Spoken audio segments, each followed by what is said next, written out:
This is the story of how British interests abroad spread the English language and how it was changed and recharged by its foreign adventures. In India, there is a rally coming up, so I'll have to take a detour and come, sir. You know, in India everything goes little slow. In the Caribbean, yeah, man. I used to pull him with my boat when I go into Black River. Yeah. So one day I pull him right at the spot and I said to him, I said, Flight, you know you can make some money here. And in Australia. Can I hang out? No, I'm down by Circular Quay having some brekkie. The forces of empire spread English around the globe. Whatever the rights and wrongs of this drive, it could truly be claimed that the sun never set on the English language. As it spread, it gave birth to new Englishes, and they became locked in battles for power and prestige with the mother tongue. New Englishes became a source of pride for some, of shame for others, of conflict, of liberation, even of brotherhood. And one outcome is indisputable. The English language was enriched immeasurably.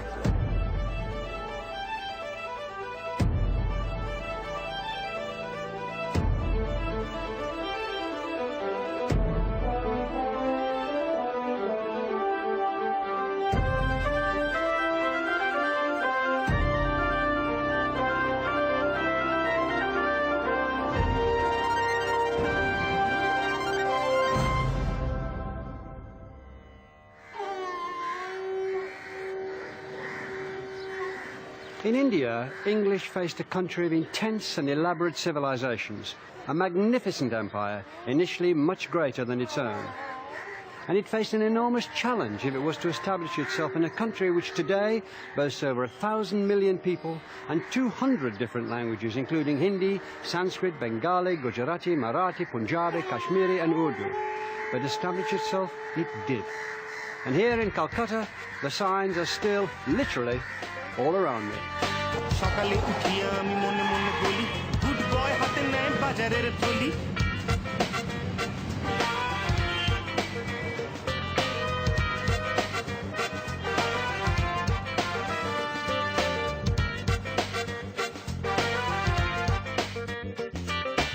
We gave English words to India, and some words from our experience in India have fed back into English.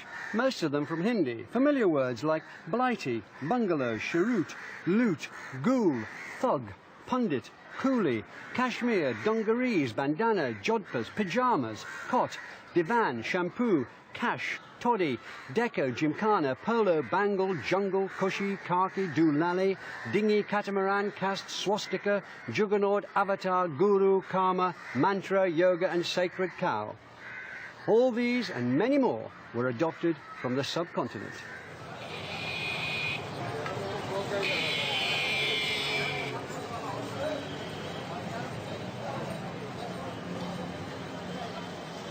Trade contacts through the early Middle Ages brought the first words from Asia into the English language, often through Latin or Greek, which absorbed them and passed them on.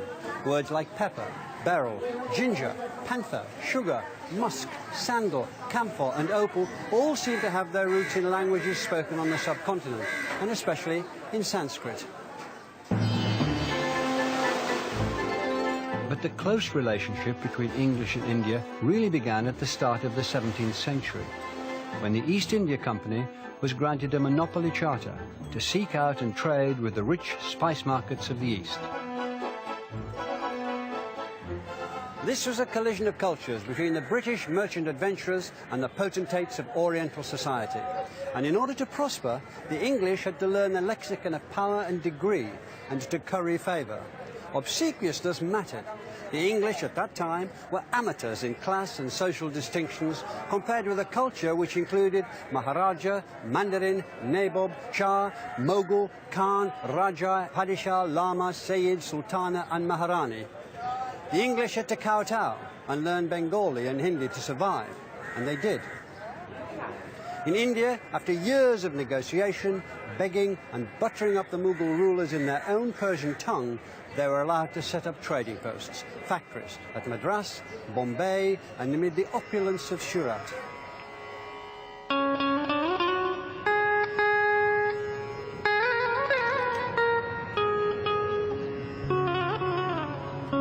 At At the end of the 17th century, the English established another factory here in a tiny village on the banks of the River Hugli, which would become one of the world's greatest trading cities, Calcutta. What brought the English to India was a commodity that they could turn a profit on around the markets of the East, a commodity that India was famous for then and now, cloth.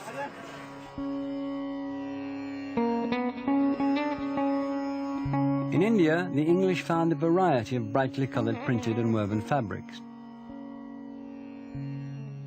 Delicate muslins, chintzes, calicos and ginghams. When these reached Britain, they became an instant success, and their names as familiar as they are today.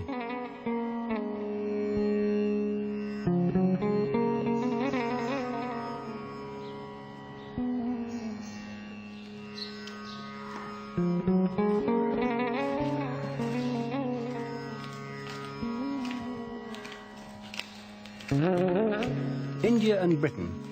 It was the start of a relationship that would be enduring, passionate, and often marred by misunderstanding and violence. English had planted its foot firmly on Indian soil, but it had hardly announced its presence with a fanfare. The East India Company prospered, but in this vast country, its English-speaking employees were numbered in hundreds, not thousands. Some of the senior employees were encouraged to go native, take local wives, and adopt local habits and dress. And when they wanted to conduct business, they had to learn the local languages. For most Britishers, this was a matter of commercial necessity, but there were others who had a more scholarly interest in India's languages. One of these British students of the Orient made a discovery which rewrote the history of the English language. English had traced its roots back to the dialects of the Germanic invaders from Frisia in the 5th century, as we did at the start of this series, but no further. But in 1784, William Jones, who was in India in his capacity as Supreme Court Judge, founded the Asiatic Society of Bengal to encourage inquiry into the history, civil and natural, the antiquities, arts, sciences and literature of Asia. And when Jones started to look at the ancient language of Sanskrit, a language written down 2 or 3 centuries before the Iliad and the Odyssey, he discovered what was effectively the prequel of the adventure of English. He discovered that one of the deepest roots of English was here in India. Jones made the startling discovery that there were similarities between words in Sanskrit and the younger languages of Greek, Latin, English and others. Where Sanskrit had pita, Latin had pater, Old Norse father, Gothic father and English father. The Sanskrit brata, Latin frater, German bruder, Slavic bratu, Irish brother and of course English brother. Even the forms of verb looked similar. English am, Old English yom, Gothic im, Latin sum, Greek emi, Sanskrit asmi. English is, Gothic ist, Latin est, Greek esti, and Sanskrit asti. Jones decided that this was evidence that they were all descended from one Indo-European language, and his work was the foundation of modern philology, the study of languages.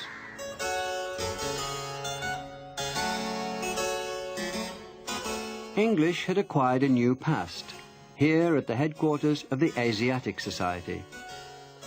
It was just one of the new buildings with which the British were reshaping Calcutta. By 1765, the balance of power had shifted. The Mughal empires had collapsed, and the East India Company took over the administration and financial control of Bengal, India's richest province. Calcutta was becoming a colonial capital, a centre of commercial, political and social life. Here, the relationship between Indian and British became one of servant and master. A dangerous climate of feeling was developing that it was the duty and destiny of the British to govern in India. They were no longer going native, marrying Indian women, adopting Indian customs and learning local languages. They began to see themselves as superior to the native population, and the essence of their superiority was their religion.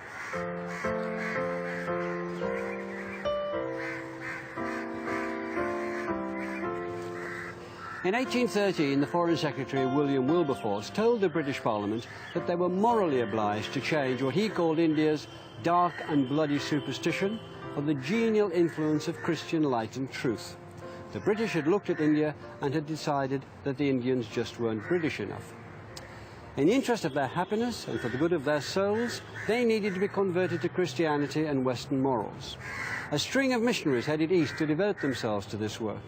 In order to teach their religion, they set up schools, and they taught not in the languages of India, but in English. There were Indians who welcomed the establishment of English language education, recognizing that it could give India access to modern Western thought and scientific knowledge.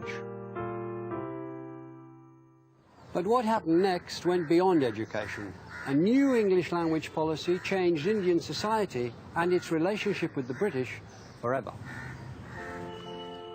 In 1835, Thomas Babington Macaulay, writer and member of the Supreme Council in Calcutta, wrote his famous or infamous minute.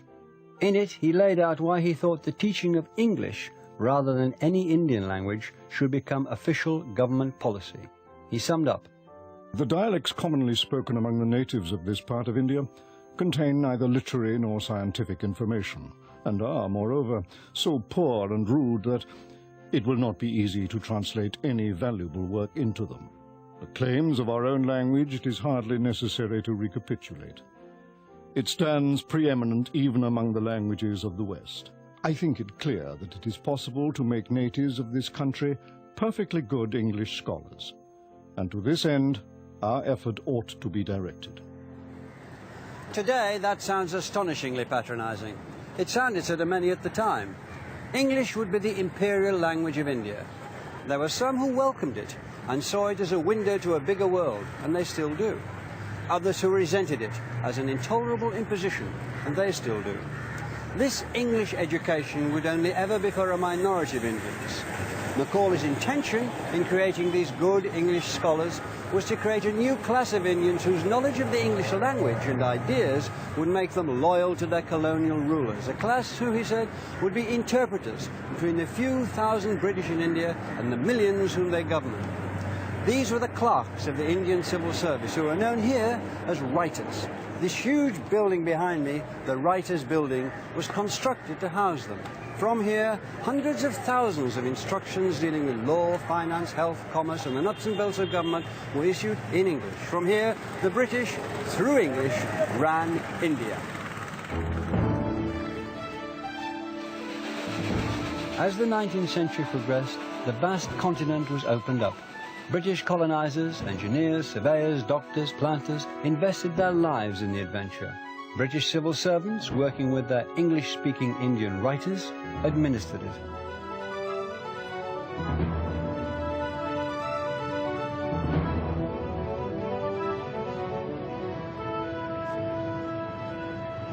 Without the English-speaking bureaucracy, there'd have been no Raj, a word meaning rule or kingdom, taken from the Hindi. English was institutionalized now in India. It was part of the fabric of government. It was the language of preference, the language of prestige, and English, as often, was changed by this encounter.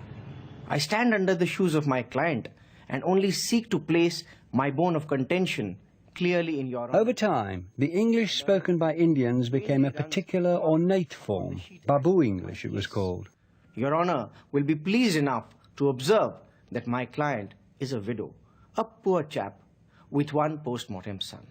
The language was often taught by Indian to Indian, with no British ear to check its proliferation of florid phrases. Their relationship is only homeopathic, so the misty arguments of my learned friend will not hold water. The English spoken by the British also changed. The district officers, magistrates and other officials who toured the country, tending the Raj, picked up Indian words by the bushel and incorporated them into their daily speech.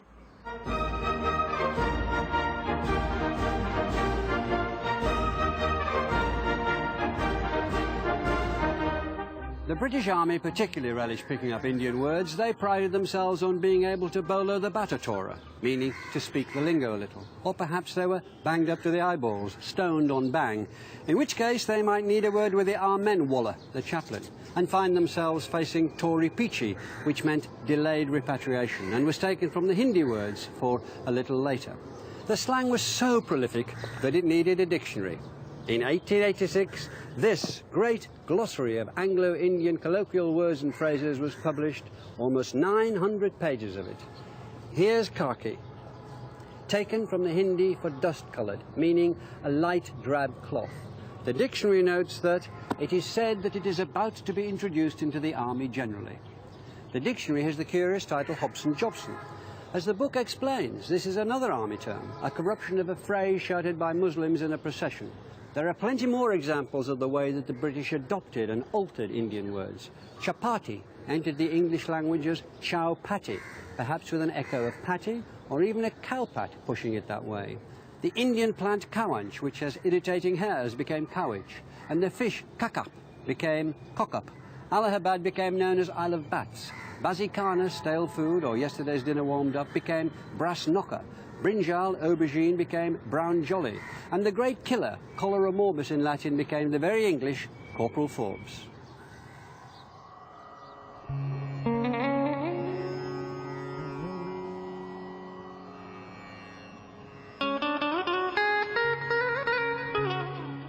Whenever they could, the British fled the threat of Corporal Forbes and the heat and dust of the plains in summer and took to the hills. In and around hill stations like Darjeeling, army officers, civil servants and tea planters built a little England, where they could take tiffin on the veranda with their mem-sahibs, or sip a chota peg as the sun went down. The British had become comfortable with India, and English comfortable with its Indian borrowings. Was the sun isn't glaring that scorches and bakes palanquins, perspiration and worry. Mosquitoes, bugs, coconut, Brahmins and snakes, with elephants, tigers and curry.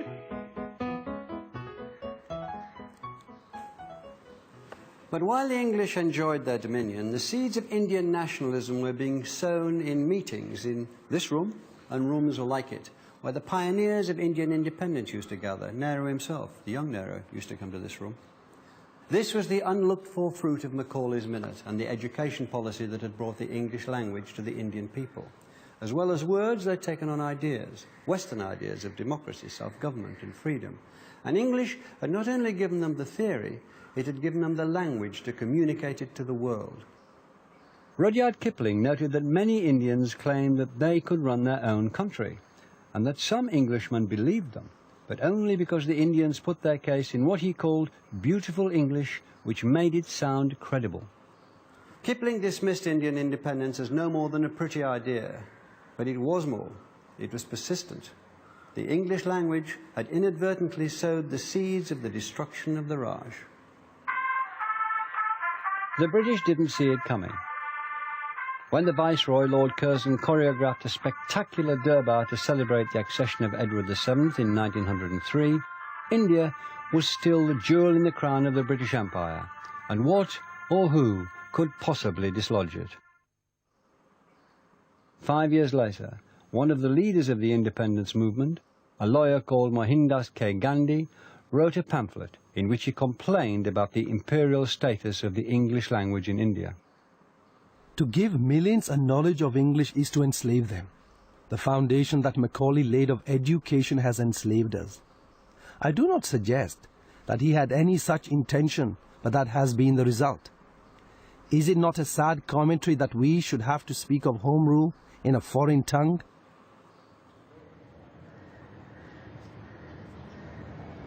What's fascinating is the idea that language can enslave a people. The British didn't much have slavery on their minds at that time. What concerned them was building a new symbolic capital, more than 1,000 miles away from here, to be designed by Sir Edwin Lutyens, a New Delhi. Had they still taken an interest in Indian languages and customs, they might have come across the proverb which said that anybody who tried to build a new capital at Delhi was doomed. It had happened 6 times already. It happened to the Raj. the Raj would be lost, and with that loss would come a move to oust English from India altogether.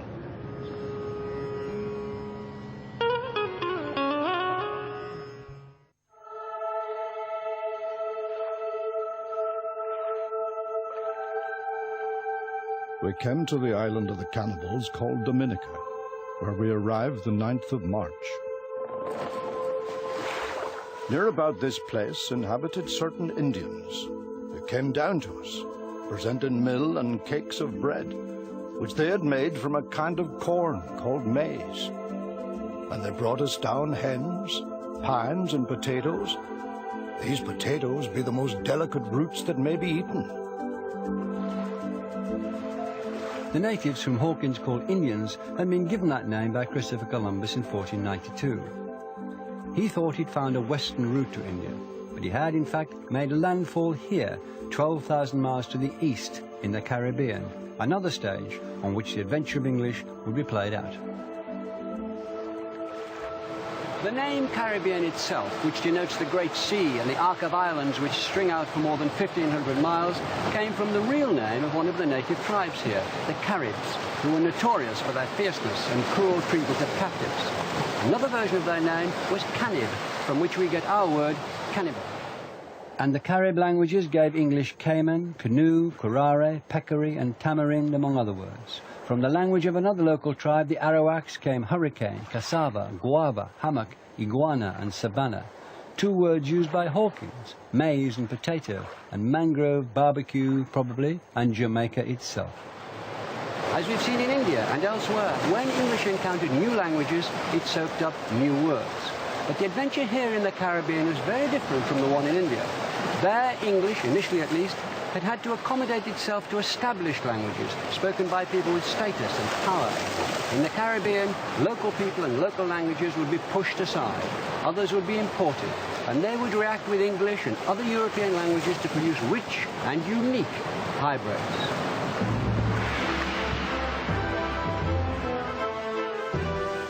English interest in the region had begun with attempts to hijack Spanish treasure ships by Drake, Hawkins and others with the unofficial approval of Queen Elizabeth. We were pirates, and pirate tales were as popular then as now. By the time Daniel Defoe wrote his History of Pirates in 1724, words from their exotic and bloodthirsty world had already entered the language. Doubloon, pieces of 8, sea dog, cutlass, freebooter, privateer and buccaneer. In time, the buccaneers went freelance, preying on ships of all nations, hiding out in fortified bases they set up throughout the Caribbean. The buccaneers were eventually flushed out of their strongholds like this one at Port Royal in Jamaica. The future belonged to other opportunists, the colonists, who'd already begun the systematic exploitation of the Caribbean. Where the Caribbean and the Atlantic Ocean meet lie the tiny islands of Nevis and St. Kitts. British settlement of the Caribbean began here at Sandy Bay in 1624. The first thing the settlers did was to drive the local Carib people off the island. The mainly English settlers at first grew tobacco, then switched to the more lucrative crop of sugarcane. They needed labour to work in the fields and mills. Soon they were importing slaves from Africa, slaves who picked up English words from sailors on the ships that brought them over and from the British on the plantations. The English that was spoken on St. Kitts took different forms. There were many British servants and labourers, and they spoke in their own regional dialects. But those further up the social ladder, the landowners and their managers, aspired to something more refined. One 18th century plantation manager called James Granger put these aspirations into writing in an epic poem in praise of the sugar cane.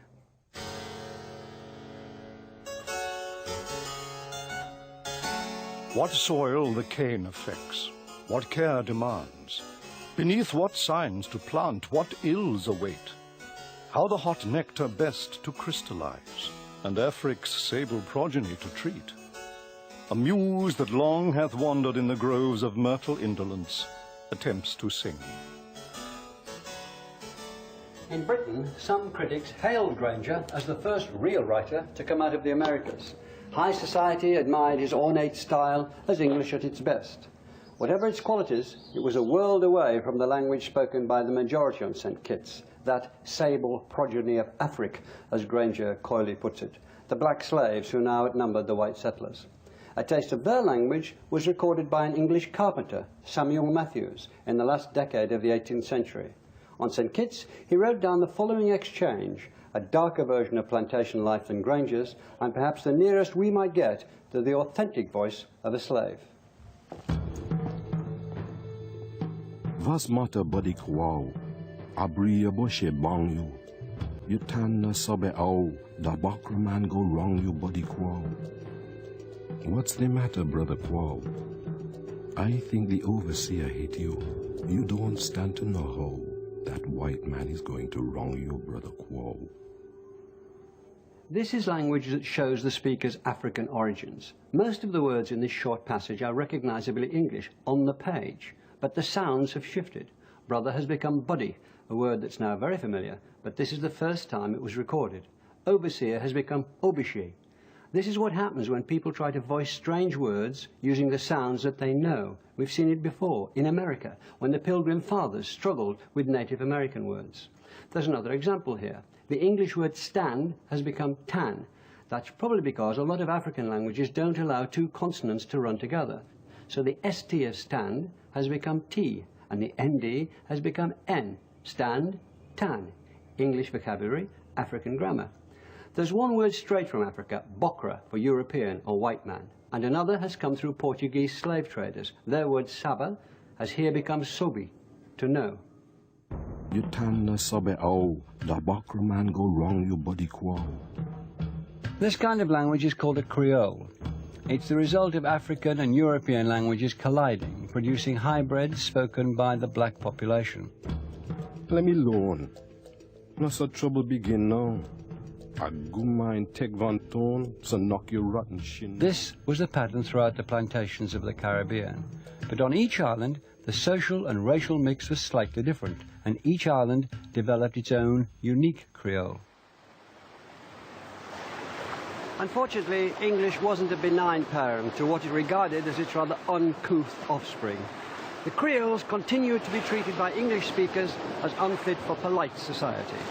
This pressure meant that some Creole speakers tried to gentrify their language to sound more like the standard English-speaking social elite. So, throughout the Caribbean, there wasn't just a division into two languages, with standard English at one end of society and deep Creole at the other. There was a whole set of variations across society. But however many variations there were, standard English was treated as superior, at least by white speakers. The original inhabitants of the island had been cleared by brute force or disease. English had moved in with the settlers, and now it had dominion over the other forms of language that it had spawned, at least for the time being.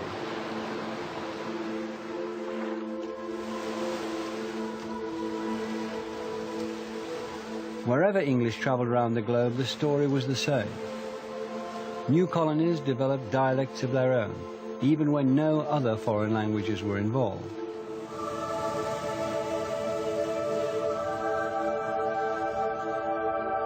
In January 1788, a fleet of 11 ships, commanded by Captain Arthur Phillip, sailed gingerly between these headlands, after 8 months at sea, to make landfall in the country which would become Australia.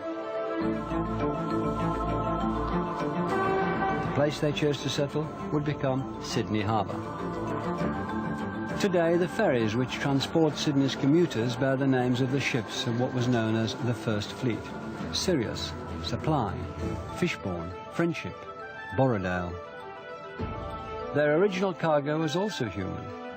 Over 700 seasick, half-starved souls, feared, despised and rejected by their British homeland, the ancestors of some of these commuters, the first convicts. Let us drink a good health to our schemers above, who at length have contrived from this land to remove thieves. Over the next 80 years, over 150,000 convicts were transported to Australia. At Botany Bay, the hulks and the jails had some thousands in store, but out of the jails are 10,000 times more who live by fraud, cheating, vile tricks and... The British saw this as unsettled land, but of course it was peopled by native Australians.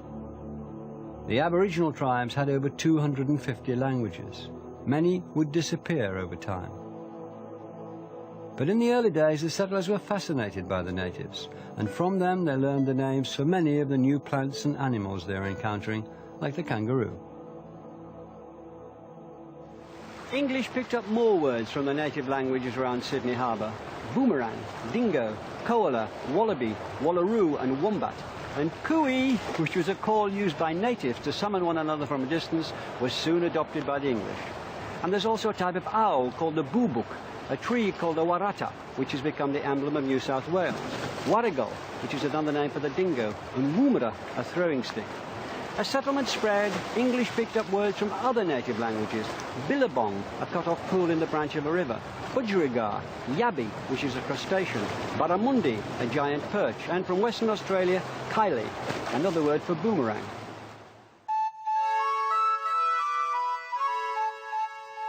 When Australian English developed its own character, which it quickly did, it came less from the relatively few borrowings from the native languages.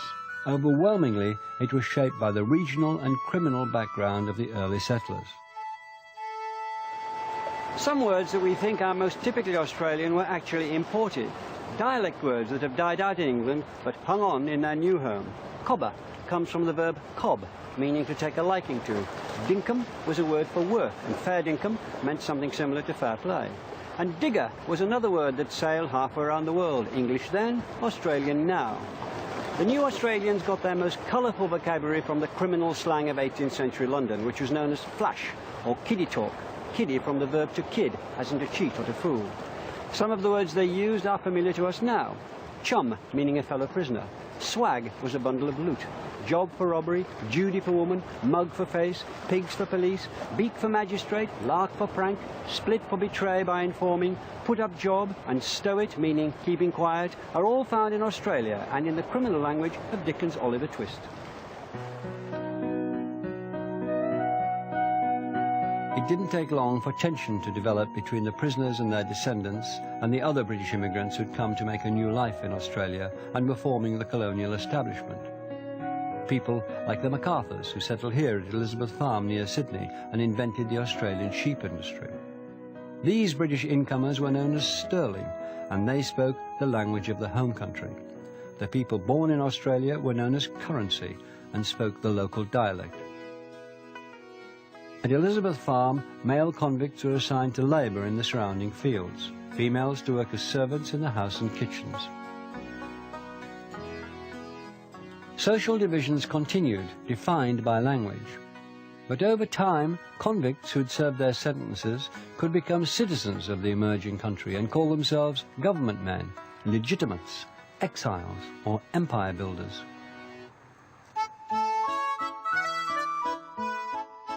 By the 1880s, immigrants were outnumbered by native-born Australians, and Australian English was in rude good health. The weekly bulletin started appearing in Sydney.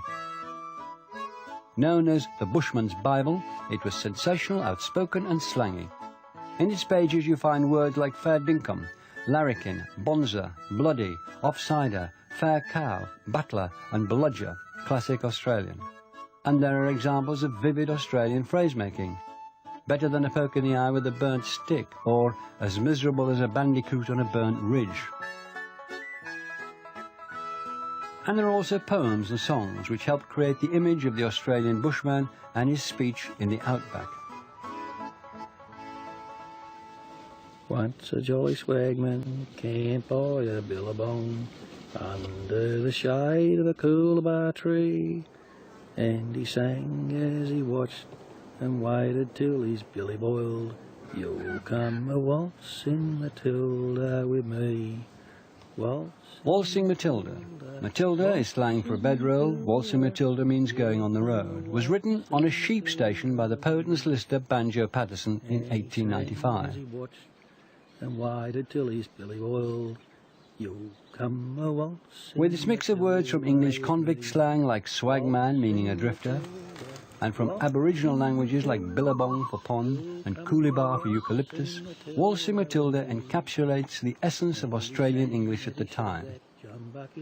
And in the figure of the swagman, who'd rather die than be taken prisoner, it captures an attitude, a contempt for authority, which would become a national trait. You'll never take me alive, said he, and his ghost may be heard as you pass by that billabong. You'll come a waltzing Matilda with me, waltzing Matilda. But while the Australian vocabulary grew and Australian phrases were coined, Australian English didn't get official respectability. In 1926, the Director of Education in New South Wales could still write, It is sad to reflect that other people are able to recognise Australians by their speech. Most unfortunately, a variation from the accepted standard is along lines which are harsh, unmusical and unpleasant to the ear. Teachers must do their utmost to check this development away from standard English. All nations have their symbols, and Australia is well served by Sydney Harbour, this day fit for a queen, their queen. As for New Zealand... The English language had sent its slang and its dialects to a new country where they developed a personality of their own. But standard English was keeping them in thrall. The ways of speaking in Australia formed a rigid social hierarchy. The broad vowels and slang were at the bottom. Standard English, Queen's English, was at the top. The convicts might have thrown off their physical shackles, but the local language wouldn't lose its chains until the late 20th century. Just as in the Caribbean, English was still keeping its children down. But all Australia was eager for a sight of this young woman. Here, too, it was the first time that the reigning sovereign had landed on Australia's shores.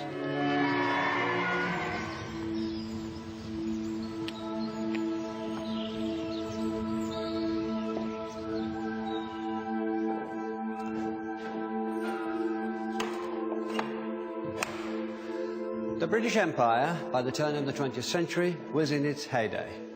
And British interests, as every school child knew then, had taken the English language all around the globe.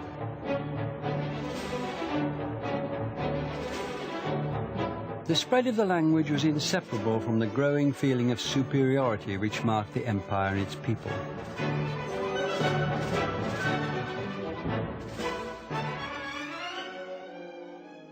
When Daniel Defoe's shipwrecked Robinson Crusoe encountered the man he called Friday, the first English word he taught his new acquaintance was master. There was no question about who was in charge, and no question about the language they'd use. As the empire spread, Crusoe's attitude became the norm.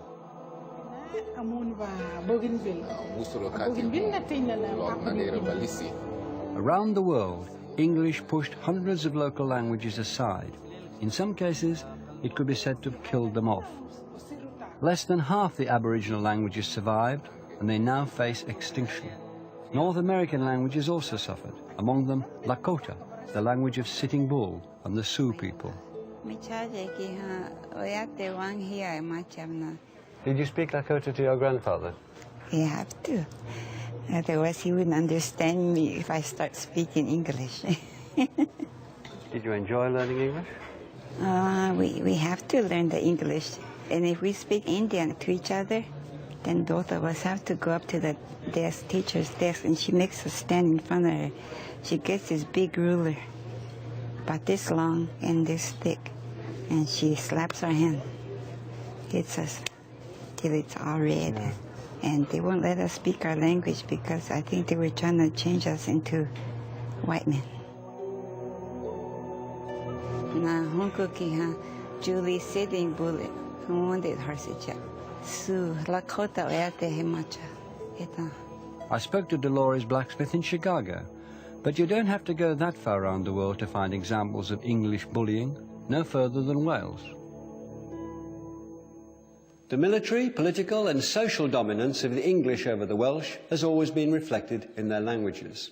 When the two countries were united in 1536, there was no law actually to prohibit the speaking of Welsh, but no one who insisted on using Welsh was allowed to hold an official position. A prejudice against the Welsh had been established. It continued. By 1847, a Royal Commission declared that the Welsh language is a vast drawback to Wales and a manifold barrier to the moral progress and commercial prosperity of the people. And the Education Act of 1870 dictated that children would have to learn English. In schoolrooms like this, it could lead to unfortunate, even cruel practices. Welsh wasn't banned, but some teachers and schools outlawed it in the classroom. In some cases, a token like this, the letters WN stand for Welsh Not, was placed around the neck of any child slipping back into their first language. The child was encouraged to inform one child, or Welsh on them. That's where the term came from. And humiliation was used as a cultural weapon. Mae anodd I ddewis rhwng y ddoi. Gael Cwynel nhw twr. Awr falle. Un gweld eitha wyniad. In the last years of the 19th century, there was a push to revive the Welsh language. It was led by the future Prime Minister of Britain, Lloyd George. The National Eisteddfod continued to promote and celebrate Welsh language and culture. Bilingual signage and official literature were introduced in the 60s, so that today the Welsh language can be seen everywhere throughout Wales. But it's debatable whether all this has really been enough to turn the tide. In 1900, half the people in Wales spoke Welsh. By 1981, it was less than 1 in 5. The story seemed to be one of a long and irreversible decline, while English marched on from strength to strength. Just this year, though, surveys have shown that the number of Welsh speakers is increasing for the first time in 2 centuries. Welsh has found its way back into the schoolrooms, but it's still a minority language. 80% of Welsh people don't speak it at all, and its future is far from certain. But at least the days of the Welsh Not are over. And in Wales, as elsewhere in the world, English is no longer acting as a state-approved bully.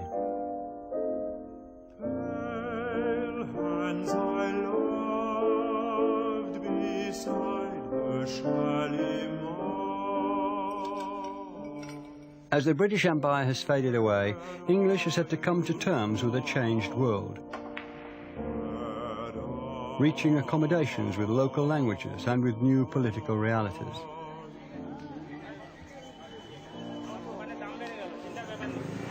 Here in India, the new constitution which followed independence planned to abolish English altogether and instead make Hindi the sole official language. But it didn't happen.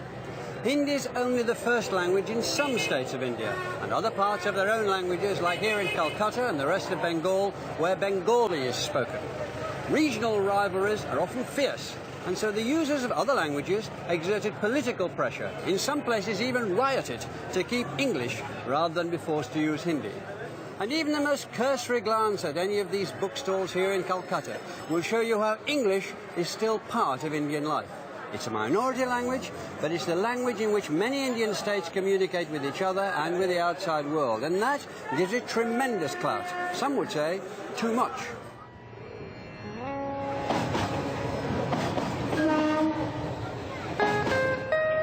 It's 7:30 a.m. in Calcutta. The Tollygunge Club is the favourite meeting place for the state's top officials and captains of industry. That's a lovely one. Thank you for the game. Now, who's signing for breakfast today? For these people, English is a badge, indicating they're part of India's social and ruling elite. Across town, in another world, street children are being taught the basics.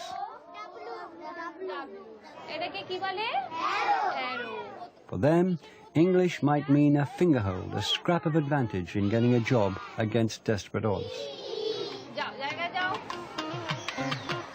Across India, parents of all classes will make great efforts to make English part of their child's education.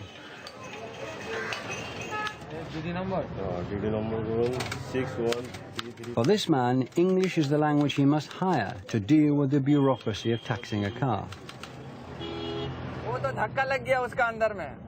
For this man, it's essential to his business. Somebody came and hit the vehicle. Many Indians slip happily from English into their native Bengali or Hindi and back again. For them, English has become, in a sense, another Indian language.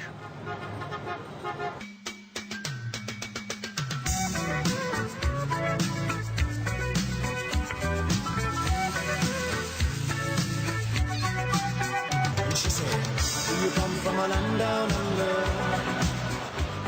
In other parts of the former empire, English and its linguistic offspring have also had to come to terms with independence. In Australia, it came late. The election of the Whitlam government in 1972 rode a wave of nationalism. Australia began to look back towards Britain less than it looked forward to its own future as a multicultural country. 4 years later, the first Australian dictionary to be compiled in Australia reached the bookshelves, helping to legitimise the language and showing that Australia had cast off its cultural cringe and was ready to revel in its own distinctive language. This is the Macquarie Dictionary. In the D's alone, you find Australian words like daggy, meaning dirty or slovenly, from dags, the name given to the matted tufts of wool round a sheep's bottom. Deadhouse, a room in a hotel where drunks are put to sleep it off. Dello, a shortened form of delegate. Dingo stiffener, a dingo hunter. Dog's cock, an exclamation mark. Dog eye, an Aboriginal English word for a white person.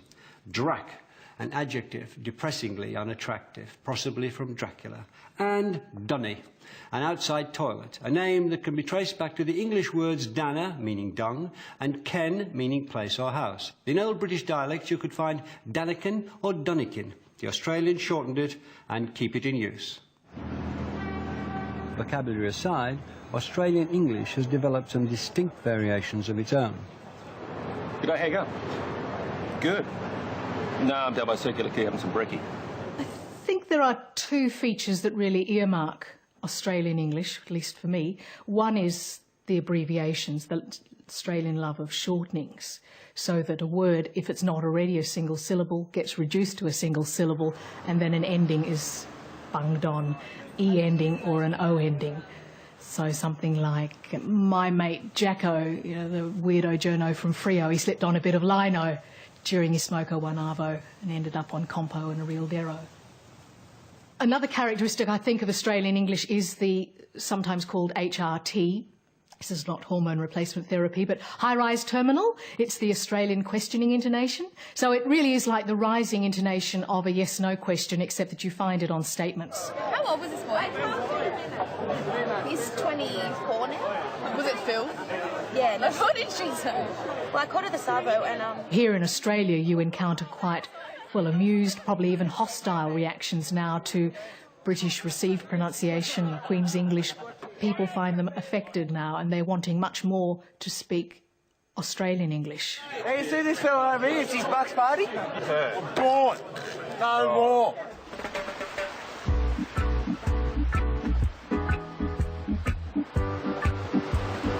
Independence reached the West Indies in the 1960s, and with it came a determination to reject the colonial past in all its forms. Here in Jamaica, there's been a campaign to make patois, the local speech, as socially acceptable as standard English. It's all around, and no longer regarded as a badge of social inferiority. I'll make to the corner with a bacon. Wicked. Tomorrow we're gonna do some fried fish for this. We have some kitchen tomorrow. Some people from town. About a week after seeing Jam like a couple stick in the ear, so well, then it looked like he going out of it, you know? Pull up! Anybody who wants to communicate with the public effectively in a language of feeling and a language that will get them to move and to act uses Jamaican. Well, here we are again, the Vibe Master Jerry D. You don't know. I want to play some Buju Banton, some Bob Marley, some Barry Salmon. Obviously, it's gone into popular music. It's radio. The radio talk shows are largely carried out in Jamaican, even by people who can speak English. It is not the language of or simply for illiterate, ignorant people. Patois, on the airwaves or in the dance hall, is one thing. For it to be tolerated or encouraged in the schoolroom is another. Now, if we were going to talk patois, can you think of another way in which we could say, how are you? What could you say? How you do? Wagwan. What else? How you do? How you do?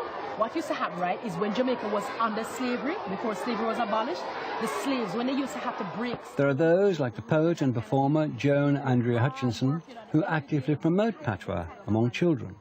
But it's not government policy yet to teach it in schools.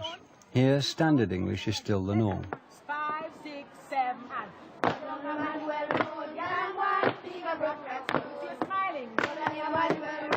and... And there are those who argue that children educated in patois at the expense of English would be placed at a serious disadvantage in dealing with the rest of the English-speaking world. What would you say to that argument? I would say typical Anglo-Saxon response. The Anglo-Saxons seem to think that people can only speak one language, right? In fact, multilingualism, bilingualism is the norm. There's no particular reason why Jamaica will be cut off simply because Jamaicans use Jamaican, or the language that is popularly called patois, for purposes of organizing their lives internally and using English for international communication. But I think it's a mindset, an Anglo-Saxon mindset, in which English is the official language of Britain and the US, and it's also an international language, but that's an accident of history. Historically, English began its imperial adventure as an export from our islands. It spawned new Englishes, new varieties, that were at first despised by speakers from the mother country, but which grew into distinct national tongues as their speakers freed themselves from their colonial past. Today, English and its offspring stand side by side around the world in which English, as we'll see, has adopted a crucial role as a global language.